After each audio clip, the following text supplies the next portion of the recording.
dhaggeeffattoota qaqqaaliiwwan ilmaanummaa addunyaa kanarratti argamtan Assalaamu alaykum warahmatullaahi wabarakaatuh. Jireenyi badhaadhaa mee akkam jirtan? Alhamdulillah nuti bareeda jirra akkuma isin argitan.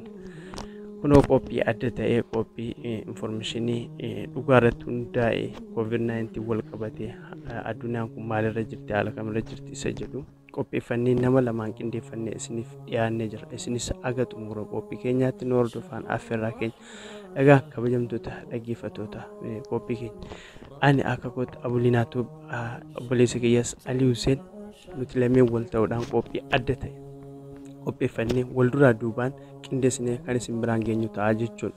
Egaan ani akka kootti Abuliinaatu dura kan inni isin dhiyeessu addunyaan kun aga wanaatti sadarkaa kamirra jirti maalirra jirti isa kamirra jirti hagam ga'ee jira lakkoofsi uummata aalamarratti dhukkuba kana wajjin jiraataa jiran guyyaarraa yookaan sa'aatii 24 keessatti immoo hagam tokkotu ol lakkaa'aa jira hagam tokko dabalaa jira isa jedhu dura isiniif hima. Akkasuma obboleessa kiyyaa Alii Huseen immoo itti aansee kan biyya Arabaa kana irraa gaggabaabsee kan biyyoota Afurii haga 5 isiniif dhiyeessa.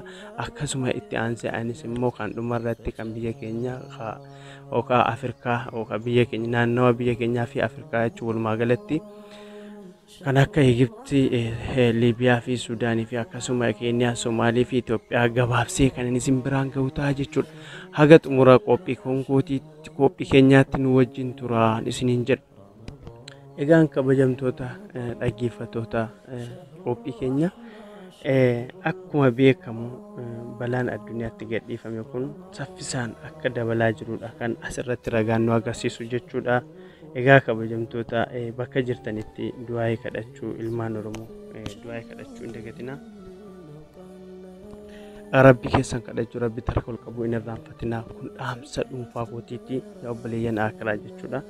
Dhugaa dubbachuu fi guyyaa waan isin ajaa'ibu guyyaa lamaan kana garuu viidiyoo waraabne guyyaa lamaan kana keessatti waan dabalee asirraa jechuudha kan wajjin laallu ta'a jechuudha. Guyyaa lama keessatti yoo xiqqaate nama 300 itu akka guutuu alamaatti dabalee jira jechuudha. Guyyaa lama keessatti guyyaa lama jechuun sa'aatii 48 qofadha jechuudha kan inni qabatu. Kanaaf egaan kabajamtoota dhaggeeffattoota koo bakka jirtanitti akka amantaa keessaniitti Rabbii keessanitti bu'aa Rabbi kadhadhaa araaramaa jechuudha. Egaan kabajamtoota daawwattoota qophii kan koo akka guutuu alamaatti yeroo ammaa kana lakkoofsi namoota COVID-19 yookaan koronaa vaayirasiidhaan qabamanii argamanii nama miiliyoona 3,200 fi 46,229 qaqqabee jiraachuu ragaa guyyaa hadhaa daataa irratti maxxanfametu nu ibsaa jechuudha. Irranis ni deebi'aa guyyaa hadhaa kana daataa irratti kan mul'atu jechuudha. Ragaa nu qaqqabee nama miiliyoona 3,246,229 qaqqabee jiraachuu ragaan nu agarsiisa. Informationii dhugaa irratti hundaa'een isin dhiyeessa. Egaa akkasuma namoonni haga wanaatti balaa dhukkuba kanaatiin lubbuu isaanii dhaban akka waliigala guutuu alamaatti jechuudha nam 200,229 fi 239 ga'anii jiraachuu ragaa guyyaa hadhaa arganne nuuf ibsaa jechuudha. Akkasuma dhukkuba kanarraa namoonni dandamatanii gara faamilii isaaniitti makaman ammoo nam miiliyoona 16,448 ga'uu isaanii ragaatu agarsiisaa jechuudha. Egaa kabajamtoota qaqqaaliiwwan ilma Oromoo addunyaa kanarratti argamtan kun akka waliigala addunyaa irratti waan ta'een isin ibsee amma gara tarree tokkoffaa haga 10 warra jiranitti isin dabarsaa haga xumuraatti na hordofaa. Egaa biyya Ameerikaa keessatti akkuma beekamu biyya Ameerikaa sadarkaa tokkoffaa irratti kan marraa jirtu jechuudha. Guyyaa hadhaa nam 76 du'aan yoo boqotu akkasuma nam 1,762 guyyaa hadhaa dhukkuba kanaan qabamee ooleera. Akka waliigalaatti biyya Ameerikaa keessatti namoonni dhukkuba kanaan lubbuu dhaban nam 61,734 qaqqabee jira. Akkasuma akka waliigalaatti namoonni biyya Ameerikaa keessatti dhukkuba kana wajjin jiraataa jiran nam miiliyoona 1,65,965 qaqqabee jira. Kanaan sadarkaa tokkoffaa irratti argamti. Spain kan sadarkaa lammaffaa irratti argamtu guyyaa hadhaa namoonni 268 lubbuu yoo dhaban guyyaa hadhaa namoonni 2,740 dhukkuba kanaan galmaa'anii oolaniiru. Akka waliigalaatti biyya Spain keessatti namoonni dhukkuba kanaan lubbuu dhaban nam 24,543 qaqqabee jira. akkasuma namoonni biyya Spain keessatti dhukkuba kanaa wajji jiraataa jiran nam kuma 239 fi 639 sadarkaa lammaffaa irratti argamti.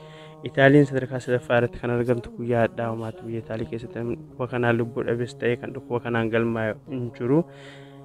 Akka waliigalaatti biyya Itaaliitti namoonni dhukkuba kanaan lubbuu dhaban nam kuma 27,682 qaqqabee jira.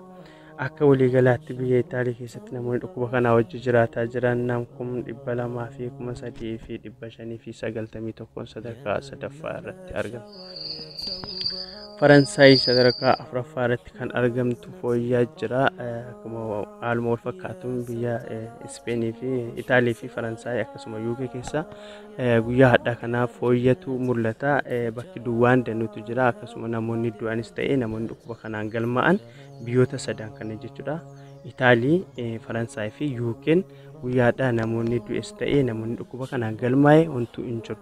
Garuu biyya Faransaay keessatti guyyaa akka waliigalaatti namoonni dhukkuba kanaan lubbuu dhaban nam kuma 24,78 jechuudha. Akka waliigalaatti amma yeroo ammaa kan namni dhukkuba kanaan biyya Faransaay keessatti dhukkuba kanaa wajji jiraataa jiru nam kuma 166,420 jechuudha. Kanaan sadarkaa afuraffaa irratti argamti. Faransaay sadarkaa UK sadarkaa shanaffaa irratti kan argamtu jechuudha. Akkuma reefu isiniif ibsee guyyaa hadhaa biyya UK keessatti kan du'es ta'ee kan dhukkuba kanaan galmaa'amtu hin jiru. Haga guyyaa hadhaatti biyya UK keessatti namoonni dhukkuba kanaan lubbuu dhaban nam kuma 26,097. Akkasuma yeroo ammaa kana keessatti biyya UK keessatti namoonni dhukkuba kanaa wajji jiraataa jiran nam kuma 165,221 sadarkaa shanaffaa irratti argamti jechuudha. Jarmaan sadarkaa ja'affaa irratti kan argamtu guyyaa hadhaa namoota 3 lubbuun dhabdee jirti. Akkasuma nam 306 guyyaa hadhaa dhukkuba kanaan galmeessitee oolte jirti. Akka waliigalaatti namoonni biyya Jarmaatti dhukkuba kanaan lubbuu isaanii dhaban nam kuma 6,470 qaqqabee jira. Akka waliigalaatti biyya Jarmaan keessatti namoonni dhukkuba kanaa wajji jiraataa jiran nam kuma 161,845 sadarkaa ja'affaa irratti argamte jechuudha. Turkiyaan sadarkaa torbaffaa irratti kan argamtu hadha fooyya'aa agarsiisteerti. Guyyaa hadhaa nama kan du'es ta'ee kan dhukkuba kanaan galmaa'e bakki duwwaatu jira. Akka waliigalaatti biyya Turkiyaa keessatti namoonni dhukkuba kanaan du'an nam 3,081 jechuudha. Akkasuma yeroo ammaa kana keessatti namoonni dhukkuba kanaa wajji jiraataa jiran Turkiyaa keessatti nam 117,589 sadarkaa torbaffaa irratti argamti jechuudha. Ruusiyaan sadarkaa 8ffaa irratti kan argamtu nam 110 guyyaa hadhaa du'aan boqotee ooleera. Akkasuma guyyaa hadhaa namoonni biyya Ruusiyaatti dhukkuba kanaan qabamanii oolan nam 7,099 guyyaa hadhaa dhukkuba kanaan galmaa'anii oolaniiru.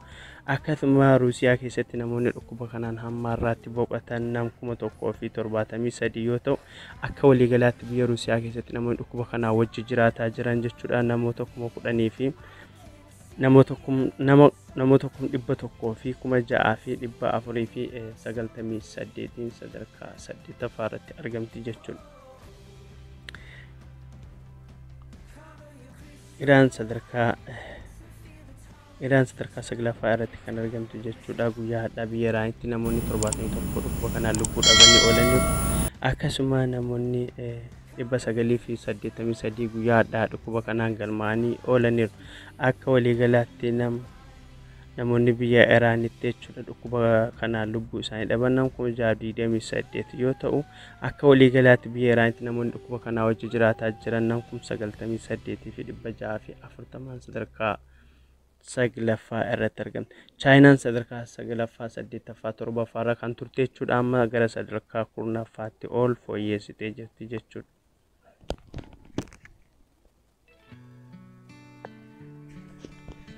Hayyeegaa kabajamtoota qaqqaaliiwwan ilmaan Oromoo addunyaa kanarratti argamtan kun qophii dhugaa irratti hundaa'e informationii waa'ee COVID-19 kanan qindeessee isinii dhiyeessaa jirudha jechuudha. Egaa Chaayinaan sadarkaa 10ffaa irratti kan argamtu guyyaa hadhaa uumtu biyya Chaayinaatti dhukkuba kanaan namoonni jalaa du'e hin jiran.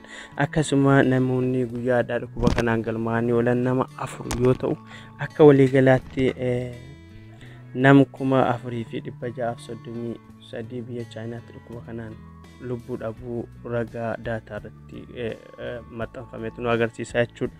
Akka waliigalaatti biyya chaayinaa keessatti namoonni dhukkuba kanaa wajjin jiraatan nam 82,662 sadarkaa 10ffaa irratti argamte jechuudha.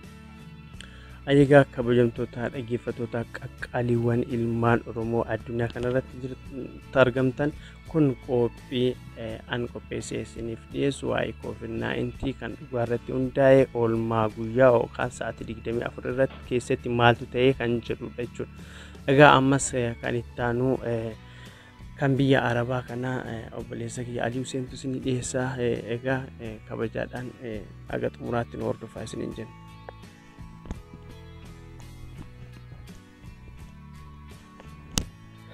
Ayyee galatoomii abulinaa egaan kabajamtoota anis gama kiyyaan waan na bira jiru information isiniif dhiyeessu kan asitti argame kan biyya Araboota irraa haga biyyoota shanan takka isinii dhiyeessuu gaggabaabsee haga xumuraatti nu hordofaa.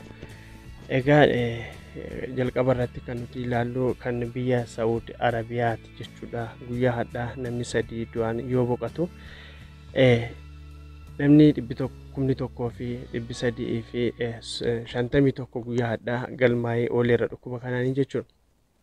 Akka waliigalaatti biyya Saudi kana keessatti namoonni dhukkuba kanaan lubbuu dhaban haga wanaatti nam 162 ga'ee jiraachuu ragaan nu agarsiisa. Egaa akka waliigalaatti biyya kana keessatti akka waliigalaatti namoonni dhukkuba kanaa wajjin jiraataa jiran nam 22,753 ga'ee jiraachuu ragaan nu agarsiisaa jechuudha. Akkasuma Dubaay keessatti guyyaadhaa namoonni 7 lubbuu yoo dhaban akkasuma guyyaadhaa namni 552 dhukkuba kanaan galmaa'anii oolaniiru. Akka waliigalaatti biyya Dubaayitti namoonni dhukkuba kanaan lubbuu dhaban nama 105 qaqqabee jiraachuu ragaatu nu agarsiisa. Akkasuma akka waliigalaatti biyya Dubaay keessatti namoonni dhukkuba kanaa wajjin jiraataa jiran nama 12,481 qaqqabanii jiru. Qatar keessatti guyyaadhaa namni du'es ta'ee namni du'e dhukkuba kanaan homtuu hin jiru. Akkasuma guyyaadhaa namni 845 galmaa'ee ooleera. Akka waliigalaatti biyya Qatar keessatti namoota 10 lubbuu dhabanii jiru. Akka waliigalaatti namoonni biyya Qatar keessatti dhukkuba kanaa wajjin jiraataa jiran nama 13,409 qaqqabee jiraachuu ragaatu ibsa jechuudha. Beeruut keessatti guyyaadhaa namoonni dhukkuba kanaan lubbuu dhaban hin jiran. Akka waliigalaatti namoota 8 qaqqabee jiraachuudha kan biyya Beeruut keessatti balaa dhukkuba kanaatiin lubbuu dhabee. Akkasuma nama 116 guyyaadhaa dhukkuba kanaan galmaa'ee ooleera. Akka waliigalaatti nama 3,037 ga'ee jiraachuu ragaatu mul'isa.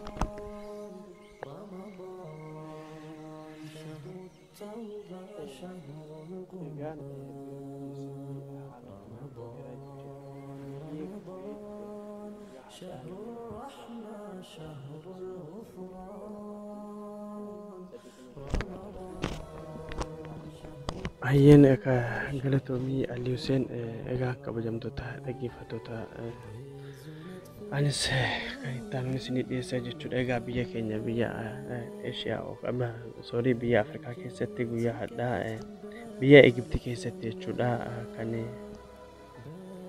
dhukkuba kanaan qabamee ooles ta'e kan du'es ragaan agarsiisu hin jiru. Akkasuma akka waliigalaatti namoota 380 qaqqabuudha kan agarsiisu kan biyya Egipti keessatti lubbuu dhaban. Akka waliigalaatti namoonni dhukkuba kanaa wajjin jiraataa jiran nama 5,268 qaqqabee jiraachuudha jechuudha. Akkasuma Suudaan keessatti nama 375 akkasuma biyya Soomaaliyaa keessatti immoo nama 2 guyyaa hadhaa dhukkuba kanaan qabamee ooluudha kan ragaan agarsiisu. Akkasuma akka waliigalaatti nama 528 Keeniyaa keessatti guyyaa hadhaa namoonni 12 dhukkuba kanaan qabamanii oolaniiru. Akkasuma akka waliigalaatti biyya Keeniyaa keessa nama 396 qabuutu ragaan agarsiisa jechuudha. Itoophiyaa keessatti nama 131 ga'ee jiraachuu ragaan nu agarsiisa jechuudha. Guyyaa hadhaa namni tokko guyyaa dhukkuba kanaan qabamee oolee jira jechuudha. Ayyaga kabajamtoota dhaggeeffattoota viidiyoo yookaan qophii kan qophiin nuti wal taanee qindeessinee guyyaadhaatiif isiniif qabannee dhiyaanne kana fakkaata. Aga boru sa'aatii kana qophii wal fakkaatu walitti deebinutti. Wassalaamu alaikum warahmatullaahi wabarakaatuh.